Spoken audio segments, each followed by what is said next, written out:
Hello and welcome to TechWatch, the EdTech video news program produced by eSchool News. I'm Laura Devaney. Inclusion, advocacy, and increased relevance are high on the agenda of Daniel A. Domenech, the former superintendent of Virginia's Fairfax County Public Schools, who takes over as executive director of the American Association of School Administrators on July 1st.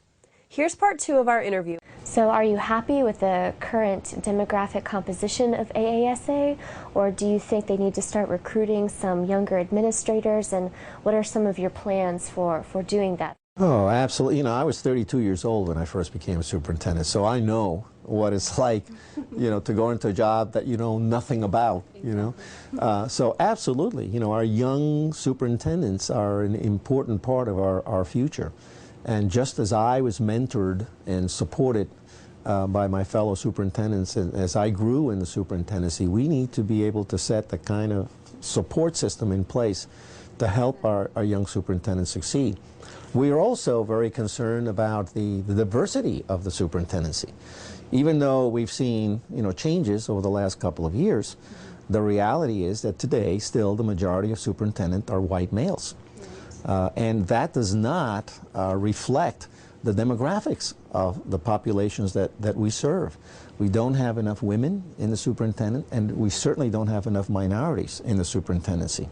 So we have to be able to work with our diverse group of administrators and try to provide them with the skills that they will need in order to rise into those superintendencies. We want to change the demographic profile of the superintendency to be more reflective of the demographics of the students that we serve. For me, equality in education was never give everybody the same, but give everybody what they need. Okay, and that's the big difference. And basically what you're talking about is reallocating resources to be able to provide your needy students with the resources that they have to have in order to succeed. So we set up programs where I was giving millions of dollars more to these underperforming schools than I was to other schools. Well, how do you sell that to your community?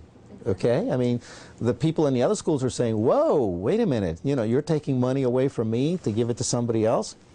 Well, if you create a vision that says you want Fairfax County to continue to be a world-class school system, well, if we don't do something to bring these students up, okay, they're going to pull down the performance, and then everybody's going to suffer.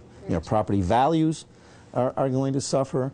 The quality of the school system is going to suffer. The business community is not going to be as interested in terms of attracting people here because the schools are not as good. So a reflection of the school, if we want it to continue to be world-class, has to be that we have to bring the bottom up, if you will. And they bought that, and they supported that, and they allowed us to do what we needed to do. So it's doable, it can be done, but you have to have, the ability to be a salesman, the ability to market what you're planning to do and sell it, and then get the support of your school board, your community, everybody else that's involved. And then, voila, it works. You were mentioning before about how students need individualized instruction. How do you plan to incorporate technology into some of AASA's plans and initiatives during your tenure? Well, technology, to me, is the most promising tool for, if we're going to talk about closing the achievement gap in education for the future. It's just amazing. I think as an educator, we always dream about, individualizing instruction. That's a term that we've heard so much. But how does a teacher with 25 to 30 kids in a class individualize instruction? How does a teacher teach that number of kids at the same time and deal with the needs of every child? You can't. But technology is making it possible for teachers to be able to do that. Technology is this great tool now that allows teachers to be able to become directors of learning, rather than the talking head in the front of the class, that's lecturing the kids all the time. Now you can direct learning and have individual students involved and interacting on a computer with this tremendous software programs that are available today, and make the kind of impact and make the kind of difference in the classroom that you couldn't before. Technology also becomes a great management tool, for the school district, for the superintendent, the principals, and everybody else to gather the kind of data that they need to have and assess that kind of data. We now see a tremendous growth in the area of formative assessment. Okay, and beginning to recognize that perhaps even more valuable than assessing a student at the end of the year to know where they're at is assessing the student regularly during the course of the year, so you can take the corrective actions in the classroom that will allow that student to succeed. Well, that's powerful stuff. But, you know, in the old days, if a teacher had to be giving exams every day in writing and then have to check every exam, and I mean, that's incredibly time consuming. Now the kids get on the computer, they take their assessment, the computer grades the exam, provides the analysis to the teacher, and programs out there now that even provide the teacher with the specific intervention strategies that they need to use with every child. That's powerful stuff.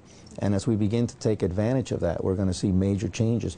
We want to make sure, as an association, that our members are educated on the impact of technology, the power of technology.